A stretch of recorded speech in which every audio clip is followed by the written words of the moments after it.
কালকে সন্ধেবেলা অনেকগুলো ফোন আসে, 5টা বাজার পরেও যখন দেখা যায় যে এসএলএসটির ফর্ম ফিল আপ শুরু হয়নি। আমি তখন একটাই কথা বলি যে সরকারি ওয়েবসাইট, একটু সময় লাগতেই পারে। একদমই তাই, সকাল হতেই আমরা দেখতে পেলাম একটি নোটিফিকেশন, যেটি কাল রাত্রিরে জারি করা হয়েছে। নোটিফিকেশনটি জারি হয় 16 তারিখ, অর্থাৎ কালকের। সেই নোটিফিকেশনের পর পুরো এন্টার ফর্ম ফিল আপের প্রসেস একটা 20 পাতার পিডিএফ করে পাবলিশ করে। এই যে পাবলিশড পিডিএফ, যেটি মূলত West Bengal central school service commission publish করেছে, কার জন্য না এসএসসির জন্য, অর্থাৎ আমাদের যে এসএলএসটি হবে সেই এসএলএসটির জন্য। এসএলএসটির জন্য কয়েকটা ইম্পর্টেন্ট কথা একদম শুরুতেই বলছি, যেগুলো এর আগেও হয়তো আমি বলেছি, এখনো বলছি। সেটা হচ্ছে যে অফিসিয়াল যে ওয়েবসাইট যেখান থেকে আমরা একমাত্র ফর্ম ফিল আপ করবো, সেটা হচ্ছে এটা। একটু বড় করে দিচ্ছি সবার সুবিধার্থে, www.westbengalssc.com। এইখান থেকে আমরা ফর্ম ফিল আপ করবো। ফর্ম ফিল আপ শুরুর কথা ছিল গতকাল, কিন্তু সেটা হয়নি।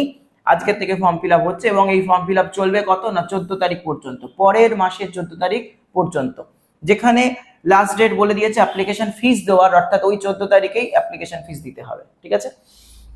আচ্ছা, পরীক্ষার ডেট এখনো পর্যন্ত কিছু বলেনি, বলেছে এটা অ্যানাউন্স হবে। এবং এখানে এডুকেশন যে কোয়ালিফিকেশন সেটা অলরেডি মেনশন করা আছে। এডুকেশন কোয়ালিফিকেশনের ক্ষেত্রে কিছু মিসআন্ডারস্ট্যান্ডিং অনেকের হচ্ছে। এবার আমি একদম ক্লিয়ার করছি, যারা 9-10-এ বসবে তাদের মিনিমাম যোগ্যতা হতে হবে বায়ো পাস। ঠিক আছে, যেহেতু আমার এই চ্যানেলটা পুরোপুরি এন্টার বায়োর জন্য, বায়ো পাস হতে হবে, বায়ো অনার্স হলেও হবে এবং বায়োতে পিজি অর্থাৎ মাস্টার্স হলেও হবে।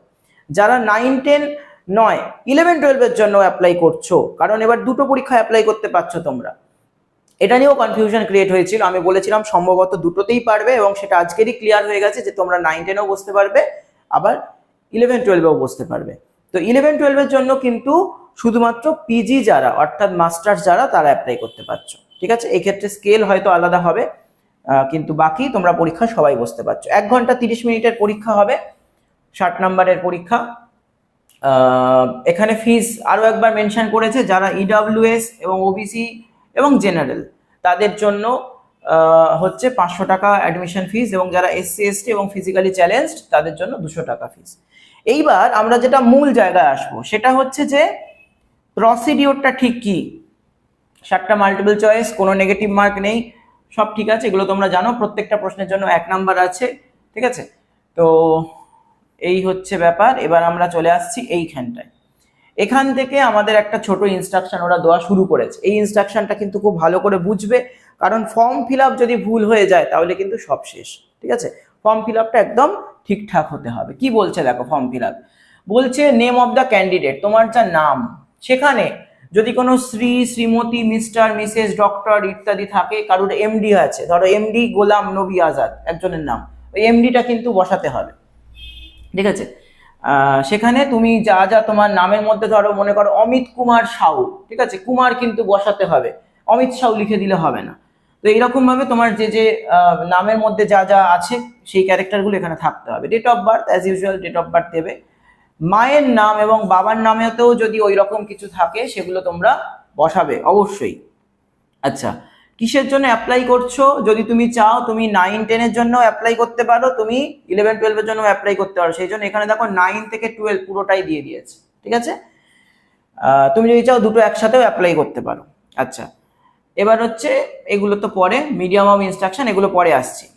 এবার এসো, কি বলেছি, যারা 9-10-এর জন্য অ্যাপ্লাই করছো তাদের অনার্স পাস এবং অনার্স পাসের এগ্রিগেট, এই প্রত্যেকটাই লাগবে। তার মানে পাসরা এখানে অ্যাপ্লাই করতে পারছো 9-10-এর জন্য। আবারও বলছি 11-12-এর জন্য নয়, 11-12-এর জন্য শুধুমাত্র যারা পিজি তারা পাচ্ছ। কি কি লাগবে? Percentage of marks graduation level may be calculated in terms any one of the following. কি কি লাগছে?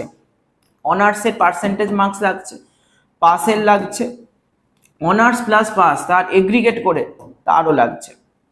এখানে কি বলেছে, যে কোনো একটা লাগতে পারে, এনি ওয়ান। ঠিক আছে, যে কোনো একটা লাগতে পারে। এগুলো ফর্ম ফিল আপের আগে বাড়িতে সব ক্যালকুলেশন করে রাখবে। ঠিক আছে, তারপর যাবে ফর্ম ফিল আপের জায়গায়। বিএড সেখানে বলছে যে professional qualification details, full marks, marks obtain, percentage of marks, এগুলো সব লাগবে, ইউনিভার্সিটির নাম লাগবে, পাসিং ইয়ার লাগবে, বিএডটা তুমি কত সালে পাস করেছো সেটা লাগবে, ঠিক আছে। হ্যাঁ এই যেরকম 2025-এর নিয়ম আছে সেটাই, রিলিজিয়ান এগুলো তো নর্মালি। আচ্ছা, এখানে একটা খুব ইম্পর্টেন্ট ব্যাপার বলি, যে তোমার কমিউনিকেশন ডিটেলস যেটা থাকছে সেখানে হচ্ছে পিনকোড, মোবাইল নাম্বার, হ্যাঁ, বা ইমেল আইডি, এই সমস্ত জিনিস তো মেনশন করতে হবে। সেখানে তোমরা এমন একটা মোবাইল নাম্বার এখানে দেবে, ঠিক আছে, এবং এমন একটা ইমেল আইডি দেবে যেটা একটা বৈধ, মানে তোমার কাছে সারাক্ষণ থাকে, বা সেই নাম্বারটা তুমি চেঞ্জ করবে না, এমন একটা নাম্বার দেবে। তার কারণ হচ্ছে এই ক্ষেত্রে ওটিপি আসবে। ওটিপি কিন্তু খুব ভাইটাল একটা জিনিস, ওটিপি আসবে। সুতরাং ওটিপি রেসপেক্টে তোমাকে কিন্তু এখানে মোবাইল নাম্বার এবং ইমেল আইডি, যে মোবাইল নাম্বারটা তোমার ফোনে খোলে এবং যে ইমেল আইডিটাও তোমার ফোনে খোলে, তার পাসওয়ার্ড তুমি জানো। মনে করো যে তুমি একটা এমন ইমেল আইডি দিয়েছো যার পাসওয়ার্ড তুমি জানো না, তুমি সাইবার ক্যাফে গিয়ে মনে করতে পারছো না, সেই ক্ষেত্রে কিন্তু সমস্যা হবে, ঠিক আছে, সেরকম ইমেল আইডি দেওয়া যাবে না। আচ্ছা, এবারে আসি যে ছবি, ঠিক আছে, তোমার পাসপোর্ট সাইজ রিসেন্ট ছবি ইউজ করবে। রিসেন্ট ছবি সেটা হচ্ছে 30 থেকে 60 কেবির মধ্যে। ছবিটাকে আমরা যারা সাইজিং করতে জানি তারা পারবো, যারা জানি না তাদের জন্য ইউটিউব একটা ভালো অপশান, ইউটিউব থেকে দেখে ছবি রিসাইজ করতে পারো। বেশ কিছু ওয়েবসাইট আছে, অ্যাপ্লিকেশন আছে, যেখানে ফটো রিসাইজ বলে তুমি যদি গুগলে লেখো সেখান থেকেও তোমরা পেয়ে যাবে, করে নিতে পারবে। আচ্ছা, আর কি বলছে, অনলাইন অ্যাপ্লিকেশনটা যখন তুমি করবে তখন কখনোই ব্যাক করতে পারবে না, ঠিক আছে, ডু নট ক্লিক, ব্যাক করতে পারবে না। তুমি যেরকম করে করে যাবে ফার্দার প্রসেসগুলো, এবং প্রত্যেকটা স্টেপ ভালো করে দেখে দেখে করবে, নামের বানান থেকে শুরু করে মার্কসের নাম্বার থেকে শুরু করে প্রত্যেকটা জিনিস তোমরা দেখে দেখে করবে, ঠিক আছে, কেউ না দেখে হঠাৎ তাড়াতাড়ি একদম এগোবে না, ধীরে সুস্থে করবে, ঠিক আছে। আচ্ছা, এইবার তোমাদের প্রসিডিওরটা কিভাবে হবে বলি। আজকে সকাল থেকে ওয়েবসাইটটা খুলছে এইরকম ভাবে, ঠিক আছে, এখানে দেখতেই পাচ্ছ যে অ্যাপ্লাই নাও বলে একটা অপশন এসে গেছে অলরেডি, সেখান থেকে তোমরা অ্যাপ্লাই করতে পারবে। অ্যাপ্লাই করলেই তোমার কাছে এরকম একটা ইন্টারফেস আসবে। আচ্ছা, এই জায়গাটা থেকে দেখো একটা স্বস্তির নিঃশ্বাস সবার মধ্যে এসছে, সেটা হচ্ছে বলছে তুমি কোন পোস্টের জন্য অ্যাপ্লাই করবে। কি কথাটা দিয়েছে, সিলেক্ট অ্যাটলিস্ট ওয়ান অপশন, অর্থাৎ যে কোনো, মানে মিনিমাম একটা তুমি করতে পারবে, মিনিমাম একটা, তার মানে তুমি কিন্তু দুটোর জন্য অ্যাপ্লাই করতে পারছো। এটা সবার মধ্যে একটা স্বস্তির নিঃশ্বাস এসছে যে স্যার আমরা কি দুটোতে বসতে পারবো। আমি এতদিন বলে এসেছি যে সম্ভবত তোমরা পারবে এবং সেটা চান্সই বেশি, সেটা আজকে আমরা দেখতে পাচ্ছি, সেটা করা যাচ্ছে। আচ্ছা, এরপর কি বলেছে যে enter your full name, school living certificate, ঠিক আছে, আধার কার্ড ভোটার কার্ড নয়, স্কুল লিভিং সার্টিফিকেটে যা আছে সেই নাম, অ্যাডমিট কার্ডের নাম বা স্কুলের যে নাম আছে সেটা দিতে হবে। মা বাবারও যে নাম সেটা হচ্ছে স্কুল লিভিং সার্টিফিকেট থেকে সেরকম আছে সেরকম দিতে হবে। সিলেক্ট ক্যাটাগরি, জেনারেল হলে জেনারেল, ঠিক আছে, এসসি হলে এসসি, ওবিসি হলে ওবিসি, এখানে সিলেক্ট করা যাবে, এখানে অপশন থাকবে। আচ্ছা, এরপর তোমাদের কাছে এরকম একটা ফর্ম এর ইন্টারফেস আসবে, যেখানে তোমরা প্রত্যেকটা ডিটেলস একদম সুন্দরভাবে ফিল আপ করবে। এই ক্ষেত্রে ফার্স্টেই যেগুলো আছে এগুলো তোমার পিনকোড, ওয়েস্ট বেঙ্গল, এগুলো সিলেক্ট করতে হবে। ওয়েস্ট বেঙ্গলটা অলরেডি সিলেক্টেড হয়ে থাকে, ঠিক আছে। বাকি লগইন ইনফরমেশনের জন্য এখানে একটা পাসওয়ার্ড দিতে হবে। এই পাসওয়ার্ডটা কেমন বলেছে, মিনিমাম 8 ক্যারেক্টার, 8টা ক্যারেক্টার হবে, ক্যাপিটাল লেটার থাকবে, নাম্বার থাকবে এবং 1 স্পেশাল ক্যারেক্টার থাকবে। যেরকম ধরো যে একজনের নাম অমিত হালদার, সে কি করলো, AMIT, দেখো একটা ক্যাপিটাল লেটার দিল, এরপর দিল হালদার, HALDER, হালদার। এরপর সে কি দিল, @03, মনে করো তার 3 তারিখে জন্মদিন ছিল, 03, তাহলে একটা স্পেশাল ক্যারেক্টার হলো, স্মল লেটার হলো, নাম্বার হলো, ক্যাপিটাল লেটার হলো, ঠিক আছে। এইভাবে তোমাদের পুরো জিনিসটা দিতে হবে। ডেট অফ বার্থ, অ্যাড্রেস, তোমরা এগুলো সবই জানো। স্ট্রং পাসওয়ার্ড দিতে বলেছে, স্ট্রং পাসওয়ার্ড শিখিয়ে দিয়েছি কি করে দিতে হয়। অটো জেনারেটেড ক্যান্ডিডেট আইডি, আচ্ছা, তোমার একটা ক্যান্ডিডেট আইডি তৈরি হবে, তুমি যে পাসওয়ার্ডটা দেবে, এক্ষেত্রে এই যে পাসওয়ার্ডটা তুমি দেবে, পাসওয়ার্ডটা কিন্তু ফর্ম ফিল আপ করার সময় লিখে রাখবে, এই পাসওয়ার্ডটাই তোমার লাগবে, ঠিক আছে। অটো জেনারেটেড ক্যান্ডিডেট আইডি হবে, তোমার ফটোর সাইজ অলরেডি বলে দিয়েছি আগে। আচ্ছা, এরপর তুমি যে ইমেল দিচ্ছ এবং মোবাইল নাম্বার দিচ্ছ সেখানে ওটিপি আসবে, ঠিক আছে, ওয়ান টাইম পাসওয়ার্ড আসবে। সেই জন্য বারবার বলছি valid email ID, valid mobile number অবশ্যই দেবে। হলো, এখানে তো আর কিছু নেই, আর কিছু নেই, আর কিছু নেই। হ্যাঁ, এইবার তোমাকে এইভাবে ওই যে ক্যান্ডিডেট আইডি দিয়ে এবং মোবাইল নাম্বার দিয়ে আবার এনরোল করতে বলবে। এই এনরোল করার পর তোমার কাছে দেখবে যেরকম একটা ক্যান্ডিডেট আইডি দিয়ে একটা পপ আপ মেসেজ এসছে, তোমার আলাদা ক্যান্ডিডেট আইডি আসবে, ক্যান্ডিডেট আইডিটা মিলে গেলে গট ইট করে দেবে। গট ইট করে দিলেই দেখবে এইভাবে স্টেপ তৈরি হবে। প্রথম স্টেপে কি বলছে, ফটো আপলোড হবে, এরপরে হচ্ছে ইমেলটা ভেরিফিকেশন হবে, মোবাইলটা ভেরিফিকেশন হবে, এরপর বলছে কমপ্লিট প্রোফাইল, প্রোফাইলটা আরও একবার সমস্ত ইনফরমেশন দিয়ে কমপ্লিট হবে, সেখানে তোমার ওই মার্কসগুলোও লাগবে। স্টেপ 5-এ বলছে application total you have not appeared, এখন এটা করতে হবে, অ্যাপ্লাই করতে হবে, পেমেন্ট করলে হয়ে যাবে। তো চলো দেখে নিই তার মধ্যে কি হয়েছে। রেজিস্ট্রেশনটা শুধু তোমাদের কমপ্লিট হয়ে গেছে ধরে নাও। এরপরে আসছে ফটো, ঠিক আছে, ফটো আবার বলে দিয়েছে, এখানে মাপ বলে দিয়েছে ফটো, ঠিক আছে। এই যে ফটোটা আসছে এটা কি বলছে যে মিনিমাম হচ্ছে, ম্যাক্সিমাম হচ্ছে 60 কেবির ফটো হতে হবে, ঠিক আছে, 60 কেবির ফটো হতে হবে। এখানে কি বলেছে দেখো, যে সিগনেচার সমেত ছবি লাগছে, আপলোড ফটো উইথ সিগনেচার, ঠিক আছে, আপলোড ফটো উইথ সিগনেচার, মনে রাখো সিগনেচার সমেত ছবি লাগছে, ঠিক আছে। আচ্ছা, এরপরে কি আসছে, এরপর আসছে after uploading image file preview, preview মানে তার ছবি, তুমি যেটা আপলোড করেছো তার ছবিটা এখানে দেখাবে, ঠিক আছে, সেই ছবিটা এখানে দেখতে পাবে। তারপরে বলছে কি, এটা তোমার ফার্স্ট স্টেপ হয়ে গেল, তুমি চাইলে চেঞ্জ করতে পারবে ফটোটা, ঠিক আছে, যদি মনে হয় ফটোটা ঠিক নেই তাহলে চেঞ্জ করতে পারবে। এরপর পরের স্টেপে যাবে, ইমেলের ওটিপি আসবে, যেটা বলেছিলাম ধরো 0124 কিছু একটা ওটিপি এলো, সেটা দিয়ে তুমি ইমেলটা, তোমার এই যে ইমেলটা থাকবে সেটা তুমি ভেরিফাই করে নেবে। ভেরিফাই করার পর আসবে তারপরে স্টেপ, দেখো একটা একটা করে স্টেপ হয়ে যাচ্ছে। এরপরে স্টেপ আসছে ইমেল ভেরিফাই হয়ে গেছে। আচ্ছা, এইবার কি আসছে, তোমার পুরো যা সব ইনফরমেশন দিয়েছো সেই ইনফরমেশনগুলো এখানে দেখাবে। যদি ইনফরমেশন কিছু ভুল থাকে তাহলে প্রিভিয়াস করে সেটা আবার তুমি ঠিক করবে, কিন্তু নেক্সট করলে ফেরত আসা যাবে না, ব্যাক করা যাবে না, ঠিক আছে। আচ্ছা, নেক্সট করে এখান থেকে তুমি চলে এলে কি, যে মার্কস, হ্যাঁ, মাধ্যমিকের, high secondary, graduation, post graduation, BEd, এই প্রত্যেকটার প্রথমে থাকবে বোর্ডের নাম, বোর্ডের নাম যদি পুরো না লেখা যায় শর্টে লিখতে পারো। ফুল মার্কস দেবে, কতই পরীক্ষা হয়েছিল, 800 পরীক্ষা হয়েছে কি 700 পরীক্ষা হয়েছে সেটা দেবে, তুমি কত মার্কস পেয়েছো সেটা দেবে, তুমি ধরো 600 পেয়েছো 600 দেবে, কোন বছর পাস করেছো সেটা দেবে, যে 2021-এ পাস করেছো কি যাই হোক, যেটা পাস করেছো যে বছরে, পার্সেন্টাইল দেবে, যে 60% পেয়েছো কি যাই পেয়েছো সেই সব দেবে। এটা প্রত্যেকটার জন্যই প্রযোজ্য একইভাবে। বিএড এর ক্ষেত্রেও তাই, বিএড এর এখানে ট্রেনিং নাম বিএড আছে, যদি অন্য কারোর কোনো ডিগ্রি থাকে সেই ডিগ্রি এখানে বসাতে পারো। আচ্ছা, অ্যাডিশনাল কোয়ালিফিকেশন, যদি কোনো ডিপ্লোমা কোর্স করে থাকো তাহলে অ্যাডিশনাল কোয়ালিফিকেশন বসাতে পারো, যদি না থাকে নেসেসারি নয়। আচ্ছা, ফের নেক্সটে চলে যাবে, নেক্সটে চলে যাওয়ার পর তোমার কাছে এরকম একটা ইন্টারফেস আসবে যেখানে সমস্ত ইনফরমেশন আরও একবার তোমাকে দেখাবে, ঠিক আছে। এবার যদি সব ঠিকঠাক থাকে তাহলেই কিন্তু তোমরা আই হ্যাভ সার্টিফাইড বলে এখানে টিক, এই যে বক্সটা আছে বক্সটা টিক মারবে, মেরে সাবমিট প্রোফাইল বলে সাবমিট করে দেবে। আমি আবারও বলছি, প্রত্যেকটা স্টেপ খুব কেয়ারফুলি করবে যাতে কোনোভাবে ভুল না হয়, ঠিক আছে। ভুল হয়ে গেলে কিন্তু এখানে তোমার যে ফর্মটা সাবমিট হয়ে যাবে তখন আর কিছু করার থাকবে না। আচ্ছা, এটা আফটার সাবমিশন তোমাকে এরমভাবে দেখাবে যে ব্যাক টু হোম, তুমি আবার হোমে চলে আসছো। হোমে চলে আসার পর তোমার পেমেন্ট সেকশনটা আসছে, ঠিক আছে, পেমেন্ট সেকশনটা আসছে। এবার সিলেক্ট ক্লাস লেভেল, তুমি কোন ক্লাসের জন্য করছো, যদি 9-10 এর জন্য হয় 9-10, হ্যাঁ, যদি তুমি 11-12 এর জন্য করো তাহলে সেই 11-12 সেগুলো সিলেক্ট করবে। সিলেক্ট করার পর এই টিক, এই টিক, ঠিক আছে, এইগুলো টিক মারছো। আচ্ছা, টিক মারার আগে দেখে নাও কি বলছে, do you want to avail of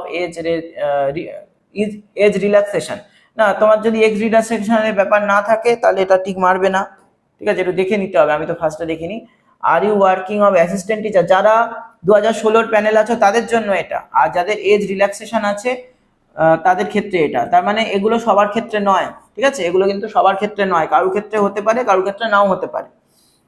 আচ্ছা, সাবজেক্ট সিলেক্ট করবে, লাইফ সায়েন্স হোক, বায়োলজি সায়েন্স হোক, যাই হোক সেগুলো সিলেক্ট করে নিলে। মিডিয়াম, তুমি কোন মিডিয়ামে পরীক্ষা দিতে চাইছো সেটা থাকছে। আচ্ছা, স্টাডি টিন, কোথায় পড়েছো, মাধ্যমিক, এইচএস, গ্র্যাজুয়েশন, পোস্ট গ্র্যাজুয়েশন, সেইগুলো থাকছে। প্রেফারেন্স ভেন্যু, ডিস্ট্রিক্ট, তুমি কোথায় ভেন্যু চাইছো সেই ভেন্যুর ডিস্ট্রিক্ট আছে, ভেন্যুর এরিয়া আছে। এরপর তুমি সাবমিশন করে দিচ্ছ, সাবমিশন করে দেওয়ার পর তোমার এইভাবে ডাউনলোড পিডিএফ, ঠিক আছে, তোমার এই অ্যাপ্লিকেশন ফর্মটা পিডিএফ আকারে ডাউনলোড হবে, এইটাকে তোমরা কি করবে, প্রিন্ট করে নেবে, ঠিক আছে, এটাকে তোমরা প্রিন্ট করে নেবে। প্রিন্ট করে নেওয়ার পর আবার এই পেজটা তোমার কাছে চলে আসবে, যেই তুমি হচ্ছে ব্যাক টু হোম করছো, ব্যাক টু হোম করলেই এই পেজটা চলে আসছে। এবার তোমার কাছে পে নাও অপশন বলছে, ঠিক আছে, পেমেন্ট করতে বলছে, তো পে নাও অপশানে গেলে তোমার কাছে এরকম ভাবে তোমার ডিটেলসটা খুলে যাবে, যার যেরকম পেমেন্ট করতে হবে, কারো 200 হোক কারো 500 হোক, সেই পেমেন্ট পেজটা খুলে যাবে। এরপর দেখো পেমেন্টের অনেকগুলো অপশান দিয়েছে, ক্রেডিট কার্ড দিয়েছে, ডেবিট কার্ড দিয়েছে, নেট ব্যাংকিং দিয়েও করতে পারো, কিউআর কোড দিয়ে করতে পারো, কেউ ইউপিআই দিয়েও করতে পারো, ঠিক আছে, অনলাইন পেমেন্ট করতে হবে। পেমেন্ট করার পর তোমাদের পুরো প্রসিডিওরটা কমপ্লিট। আচ্ছা, এখানে যদি কোনো সমস্যা হয় তার জন্য কমিশনের 2টো হেল্পলাইন নাম্বার দিয়েছে, ঠিক আছে, ডিউরিং ফর্ম ফিল আপ বা আফটার ফর্ম ফিল আপ যদি কোনো সমস্যা হয় এখানে তোমরা কন্ট্যাক্ট করতে পারো, ফোন করতে পারো। আচ্ছা, আর একটা কি বলছে যে বিল ডিস্ক হেল্পলাইন নাম্বার, সেটা only for payment related query, শুধু পেমেন্ট রিলেটেড কোয়ারির জন্য তোমরা ফোন করতে পারো। এটুকুই মোটামুটি বলেছে, এছাড়া তো আর কিছু বলেনি। কি বলছে, ল্যান্ডলাইন নাম্বারও একটা দিয়েছে, যেটা অফিসিয়াল টাইম ছাড়া পাবে না। ওদের আর একটা ইমেল আইডি এখানে বসিয়েছে, তোমাদের প্রয়োজনে সেটাই করতে পারো। Kindly note, candidate need to provide the below mention details for our team. আচ্ছা, তোমাদের কিছু জানানোর দরকার হলে এই ডিটেলসগুলো দিয়ে ওদের সঙ্গে কন্ট্যাক্ট করতে হবে। আচ্ছা, এবার যে জিনিসগুলো বলার আমি তো বলে দিয়েছি, ঠান্ডা মাথায় ফর্ম ফিল আপ করো, ফর্ম ফিল আপ করার পর তার প্রিন্ট আউট নাও, পাসওয়ার্ড অবশ্যই সেখানে লিখে রাখো, একটা সিকিউর জায়গায় লিখে রাখো। পিডিএফটাও দরকার হলে বলবে যে তুমি সাইবার ক্যাফে থেকে করছো ফর্ম ফিল আপটা, বা যদি বাড়িতে করো বলবে ওটা আমাকে হোয়াটসঅ্যাপে পাঠিয়ে দিন, এই পিডিএফটাও রেখে দাও সঙ্গে, পারলে ওটাকে গুগল ড্রাইভে সেভ করে রাখো, আরও ভালো হয়। আচ্ছা, এই সব কিছুর পর কি হবে, ফর্ম ফিল আপ হয়ে যাচ্ছে। ফর্ম ফিল আপ হয়ে যাচ্ছে মানে কিন্তু এবারে আর সময় নেই, ঠিক আছে। আমরা অনেকেই দেখছি, বেশ কিছু স্টুডেন্ট তারা বলছে স্যার ফর্ম ফিল আপ আদৌ কি হবে, ফর্ম ফিল আপ কিন্তু হয়ে যাচ্ছে, ঠিক আছে। ফর্ম ফিল আপ যখন হয়ে যাচ্ছে, সুতরাং পড়াশোনা জোর কদমে শুরু করে দাও। আমি কাল রাত্রির একটি ভিডিও করব বলে ভেবেছিলাম, ক্লাস শেষ করে, কাল একটি ক্লাস ছিল এসএলএসটি, সেটা শেষ করে ভাবলাম ভিডিওটা বানাবো, তারপর ভাবলাম না, একটা দিন অপেক্ষা করি, ফর্ম ফিল আপের ভিডিওটা ডাইরেক্ট করে দেবো, ঠিক আছে। তো সেই ফর্ম ফিল আপের ভিডিওটাই আজকে করলাম। কয়েকটা জিনিস বলার, খুব ইম্পর্টেন্ট, খুব ভালো করে মনে রাখো। প্রথমত, পড়াশোনার মধ্যে থাকো। দ্বিতীয়ত, এমন অনেক, দেখো তোমরা সবাই সোশ্যাল নেটওয়ার্ক ঘাঁটছো, এখনো যারা এই ভিডিওটা দেখছো তারাও কিন্তু সোশ্যাল নেটওয়ার্ক থেকেই ভিডিওটা দেখছো। তো এমন অনেক কমেন্ট পাবে, অনেক মানুষ পাবে যারা নেগেটিভিটির মধ্যে কিন্তু বিরাজ করছে, নেগেটিভিটি ছড়াচ্ছে, এদের থেকে দূরে থাকো, ঠিক আছে। পড়াশোনার মধ্যে থাকো। ব্যাচ রিলেটেড যে কোনো এনকোয়ারিজের জন্য আমাকে ফোন করো, ডেসক্রিপশন বক্সে বা এই ভিডিও লিঙ্কে সমস্ত জায়গায় ফোন নাম্বার রয়েছে। আমি অলরেডি ক্লাস কিন্তু তোমাদের শুরু করে দিয়েছি। আর নোটস, তার জন্য কয়েকটা কথা তোমাদের বলবো, যে যদি কারুর কাছে তার গ্র্যাজুয়েশন লেভেলের, পোস্ট গ্র্যাজুয়েশন লেভেলের নোটস থাকে, তাহলে নোটস এখন কোনো জায়গা থেকে কিনো না, সেগুলোই পড়ো, সেগুলোই মেন।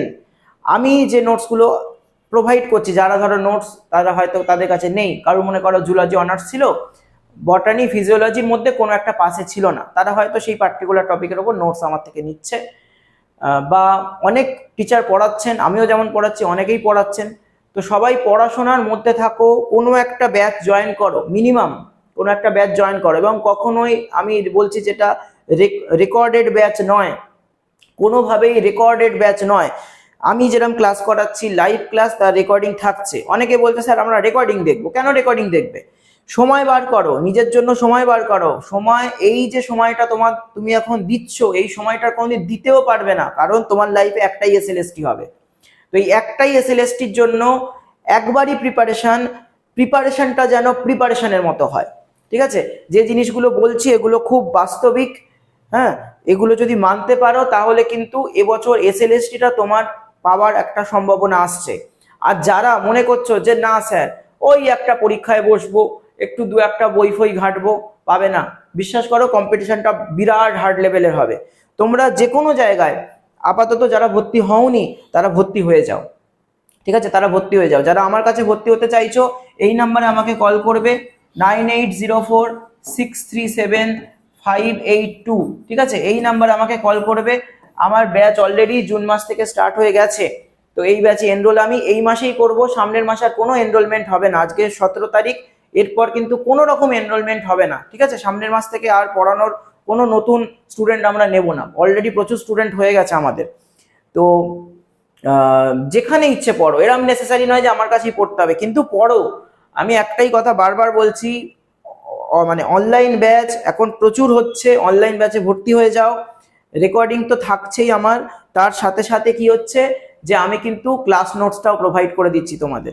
স্পেশাল নোটস যদি কারো অ্যাডিশনাল নোটস লাগে, যে স্যার আমার কোনো নোটস নেই, সমস্ত হারিয়ে গেছে, অনেক স্টুডেন্ট বলছে স্যার আমার বিয়ে হয়ে গেছে, বিয়ে হয়ে গিয়ে আমি তখন শ্বশুর বাড়ি থাকি, বাপের বাড়িতে কোথায় নোটস আছে আমি জানি না, ঠিক আছে, বা এরকম প্রচুর সমস্যা আছে, তারা আমাকে কল করো, আমি প্রত্যেকের প্রবলেম শুনছি, তার সলিউশন বলছি। আমি এই ভিডিওটা শ্যুট করছি, শ্যুট করার আগেই অনেকগুলো কল এসছে, আমি তাদের বলেছি যে আমি ভিডিওটা শ্যুট করছি, ভিডিওটা শ্যুট করে আমি তোমাদের কলগুলো অ্যাটেন্ড করব, ঠিক আছে।